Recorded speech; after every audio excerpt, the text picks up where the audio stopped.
New Year. I'm glad to be reconnecting with you on this 2026. And as usual, you know, our reporters have been busy, as usual, gathering news and packaging them to get you informed. And without much ado, Weekend Live starts right now.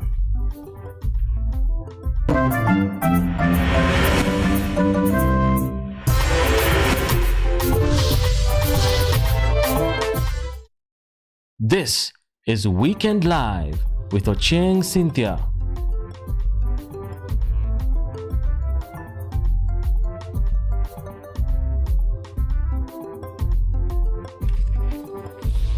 Remember that this broadcast is also live across all our socials. On YouTube, it's KUTV News Kenya. On X, it's KUTV_Kenya. My name is Ochieng, Cynthia. Welcome. Now, I'm sad to bring you some sad news as well, that a building under construction opposite Karen Community Church on Ngong Road collapsed earlier today, prompting an emergency response by the Kenya Red Cross and other agencies.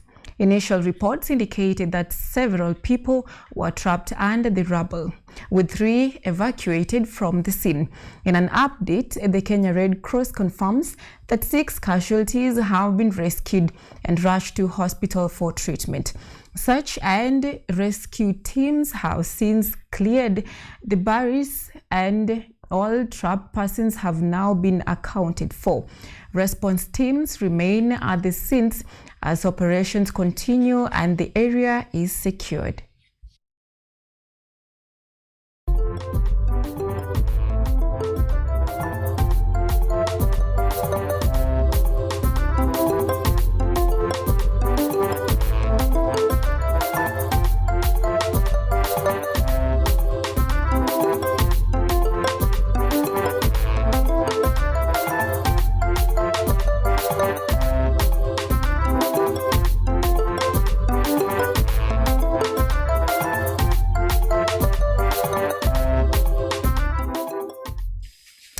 Moving on, Mavoko Member of Parliament Patrick Makau has cautioned the united opposition against overlooking Wiper Party leader Kalonzo Musyoka as its presidential flag bearer in the next general election.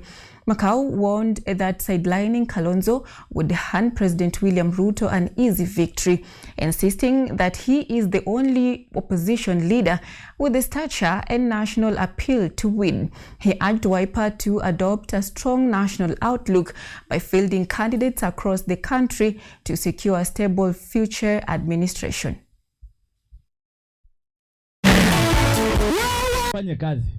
Mimi ni mheshimiwa wa Wiper na nimechaguliwa na chama ya Wiper. Tumesema chama ya Wiper tutasimamisha wajumbe Nairobi, Mombasa, kila mahali. Nairobi Wiper itakuwa na governor. Nairobi Wiper itakuwa na senator, ma MCAs na MPs na kila mahali Kenya. Tumesema tuko nyuma ya Kalonzo Musyoka na tutamsupport mpaka mwisho. Hata wakitoa hizo polls naona wametoa, lakini we know those polls are shambolic. We cannot allow that. Now, President William Ruto has today reiterated on the importance of building strong political parties, revealing that under the UDA party has received 370 candidates showing interest in seeking the party ticket for various positions across the country. Speaking at Koilel Primary School in Uasin Gishu as the grassroots elections continued, President emphasized that today Kenyans will choose their preferred candidates. Ruto stressed that political parties are more than just vehicles for elections. They develop manifestos and guide government policy. He further noted that grassroots involvement ensures government programs like the bottom-up economic agenda reflect citizens' priorities, highlighting the link between strong party structures and effective governance.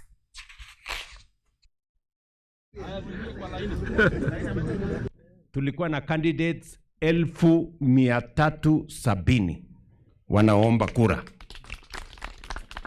katika viti mbalimbali katika counties zetu 20. Na leo Wakenya mamilioni watajitolea kupiga kura ndio tuwachague viongozi watakaosimamia chama. Chama ni ya muhimu kwa sababu chama ndio inatengeneza sera. Na ile sera chama inatengeneza ndio inatumiwa kuendesha serikali.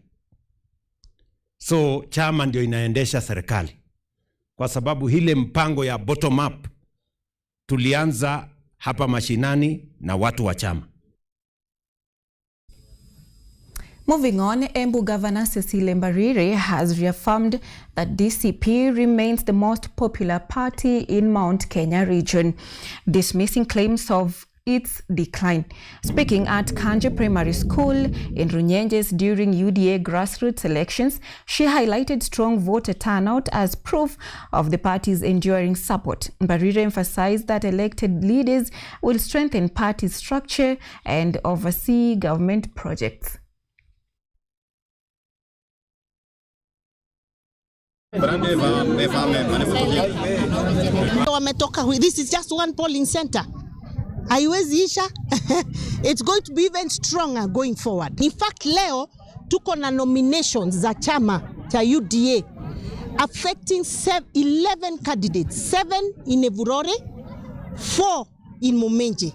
That in itself should tell you that that is a party that everyone is looking at. Otherwise, we wouldn't be having that number of candidates wanting to run on the UDA party. These other parties are party by name. Ask them who are your officials. They don't know. In fact, there is a party today in Embu that is holding, they are calling it a national delegates conference, but it's a national delegate conference with villagers. Watu tu wa county. Kwa mutu kwa nyumba, mumeitwa kwa nyumba, you're coming from each ward, each village, kila village, mmekuja watu wawili, watatu, alafu mnajiita national.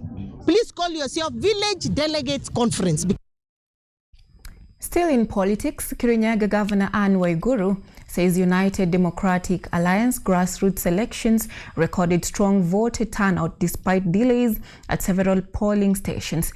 Waiguru cast her vote at Kiamugu Primary School, noting some stations opened as late as 2 p.m., affecting early voters. She highlighted that many centers recorded around 200 voters, proving the party's solid support at the grassroots.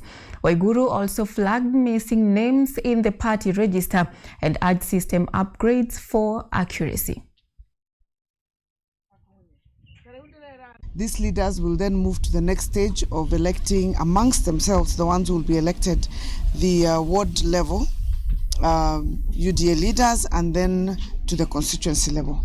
They will form our basis for the politics of what we'll be doing with UDA in Kirinyaga, and I guess it's the same principle across Mount Kenya and in the entire country as a whole.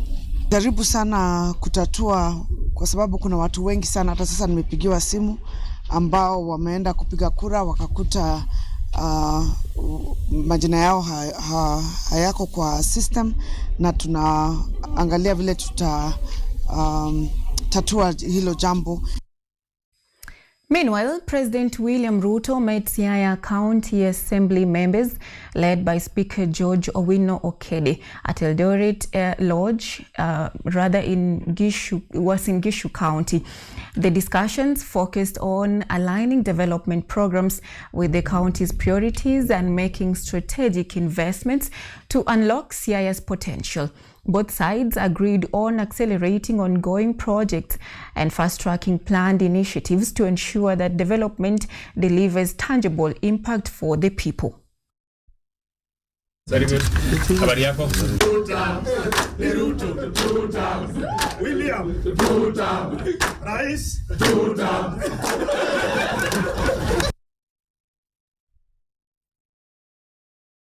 We are due to take our first break. We'll be back with more stories. Stay tuned.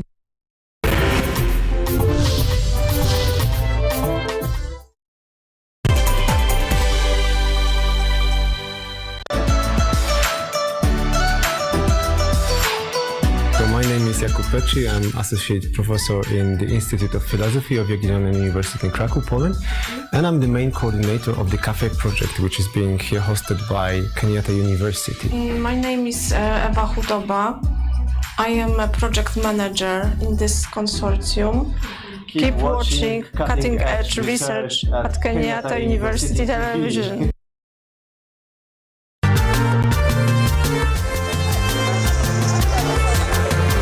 Ni nguzo na uso wa jamii. Kupanda shuka, akawa tuzo. Ukakamavu wake, ukatii na kumfanya mwenye bidii. Kwa machozi na makeke, akabaini jinsi ya kuweni. Huyu ni mwanamke ngangari, kwa jinsi alivyo ng'ari. Mimi ni mwanamke mwake. Usikose kutazama kipindi cha mwanamke mwake, nami Caroline Kimwele.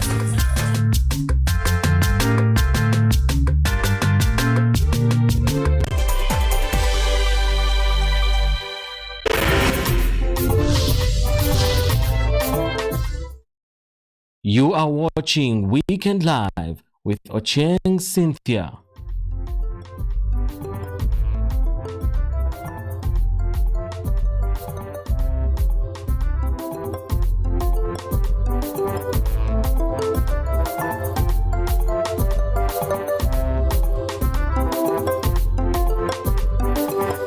Welcome back.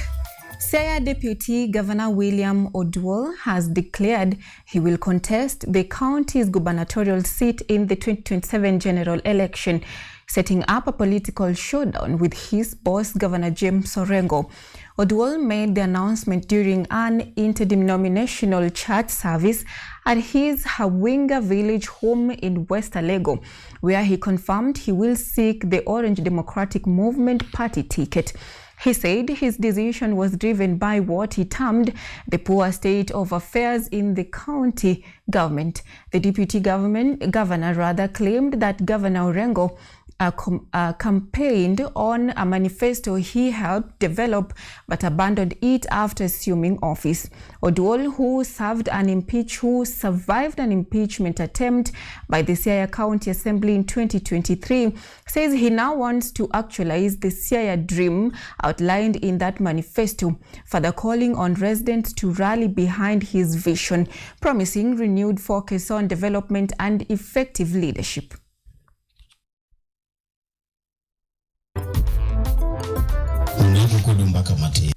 I have declared officially my candidacy for governor of Siaya County in an ODM ticket.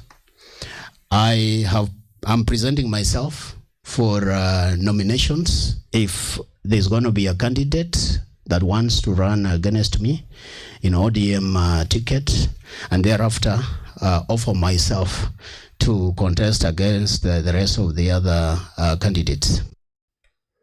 In other news, Prime Cabinet Secretary and Cabinet Secretary for Foreign and Diaspora Affairs, Musalia Mudavadi, says artificial intelligence and technology have moved from being optional tools to key drivers of public and community service delivery.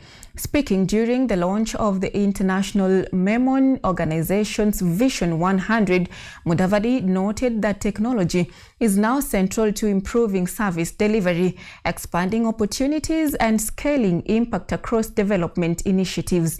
He said AI and digital tools can accelerate progress across Vision's 8 pillars, ensuring benefits reach communities more efficiently. The Cabinet Secretary also emphasized that peace and security remain non-negotiable, describing them as the foundation upon which development, investment, and long-term initiatives can succeed.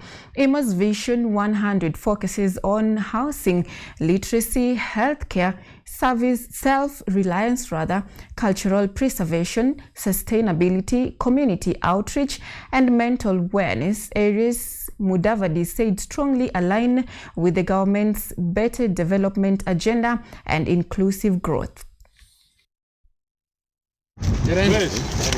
But the new variable is technology, artificial intelligence.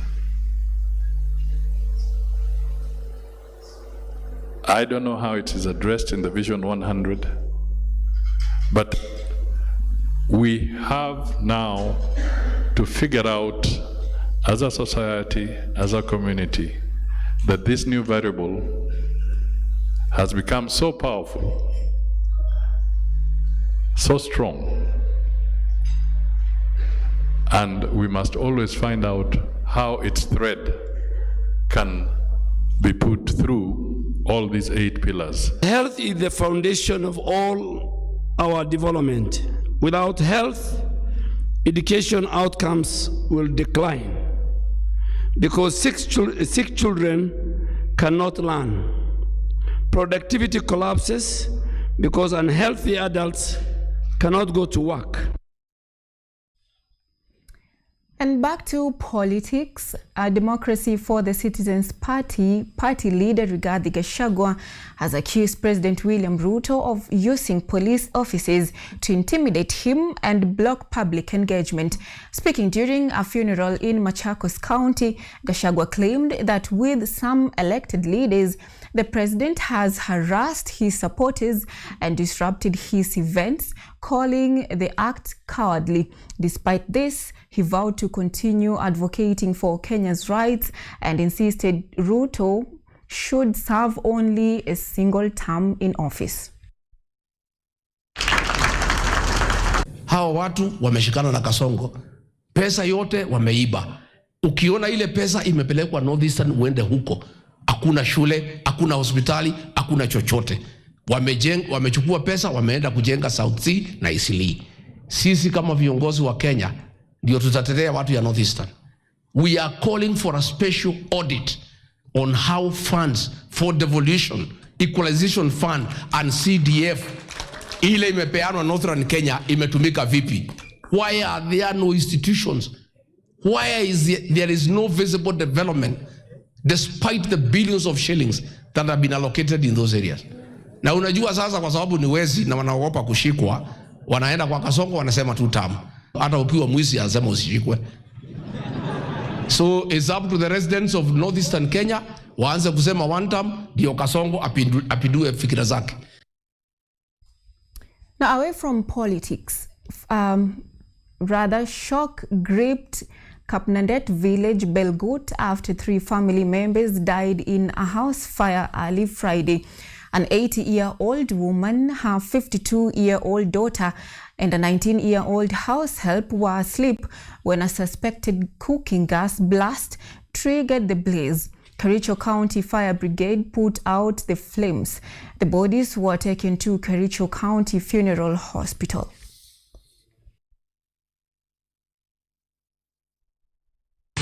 Kwa kweli tulistukia kitu kama saa 6 ya usiku. Tukisikia nduru na tulipofika tulifanya chochote lakini haikuwezekana.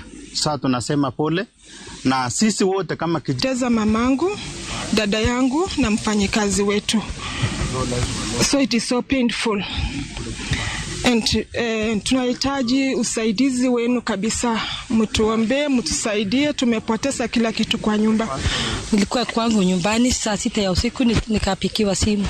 Ndio nikaambiwa nyumba inachomeka, ndio tukakuja. Tulipoingia tulipata majirani na wasimamoto. Tukasaidiwa hapo, lakini kwa bahati mbaya tulipoteza mama yangu, sister yangu na maid. On that sad note, a somber mood engulfed Malindi Sub-County Hospital mortuary as family and residents gathered following a fatal elephant attack in Bombi area, Kilifi County. The deceased, Juma Ali Abarufa, a herdsman, was reportedly trampled while grazing livestock after elephants strayed from Savo West National Park. Residents say there is a worsening human-wildlife conflict, worsened by the ongoing drought that is forcing elephants out of the park in search of water and food. Community leaders accuse the KWFS for delayed response, claiming distressing calls often go unanswered as elephants roam farms and villages. Locals now want urgent government intervention, including construction of water ponds and dams inside the park to keep wildlife within protected areas. With at least 7 deaths reportedly linked to similar attacks, villagers warn that without lasting solutions, more lives remain at risk.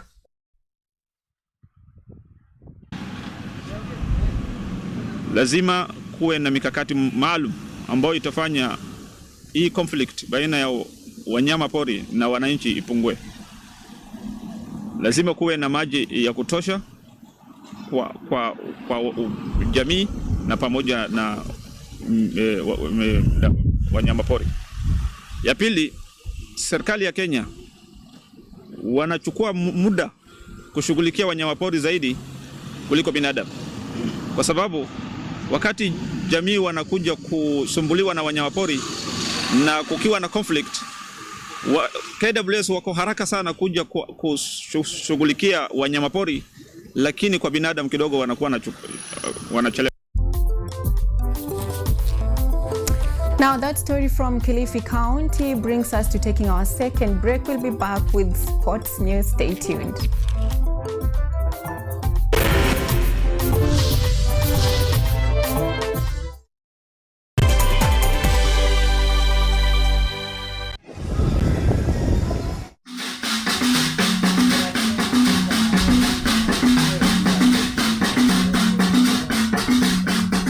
Ninakukaribisha rasmi kwenye Mitindo ya Kipwani, kipindi kinachokuza utamaduni wa Kipwani, nikikuletea mazungumzo ya moja kwa moja na wataalamu, vyakula vilivyopikwa na kukorombezwa, viungo mwake vya Kipwani, ngoma zetu za asilia za Kimijikenda, bila kusahau tarabu na chakacha.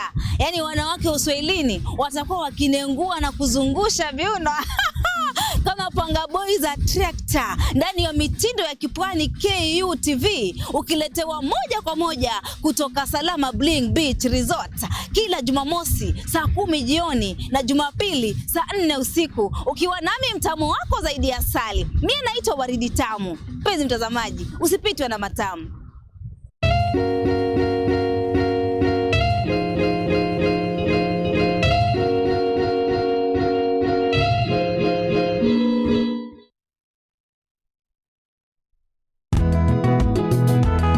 Msimu mpya, uso mpya, nguvu mpya bila shaka na ari mpya.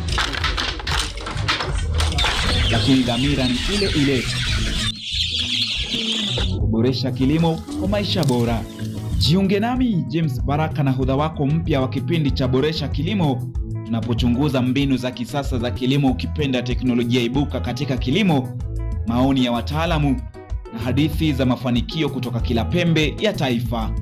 Kutoka kwa wakulima wadogo hadi biashara za kilimo zilizostawi, tunakuvika maarifa na suluhisho kamili, si tu za kuongeza mazao yako, bali pia kuimarisha maisha yako. Kila Jumamosi saa 6:30 na Jumanne saa 4 asubuhi, usipitwe na baraka za Boresha Kilimo, nami James Baraka, hapa KUTV.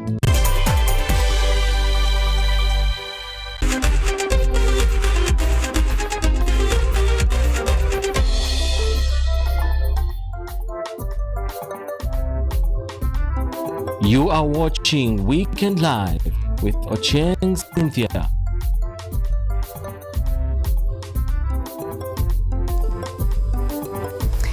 Welcome back, and let's get sporty. Now, hosts Morocco have booked a place in the 2025 Africa Cup of Nations semi-finals after defeating Cameroon 2-0 in Rabat. Brahim Diaz scored in the 26th minute, followed by Ismail Saibari from a set piece. Morocco dominated throughout, remaining unbeaten in 25 matches, and now aim for their first continental title since 1976.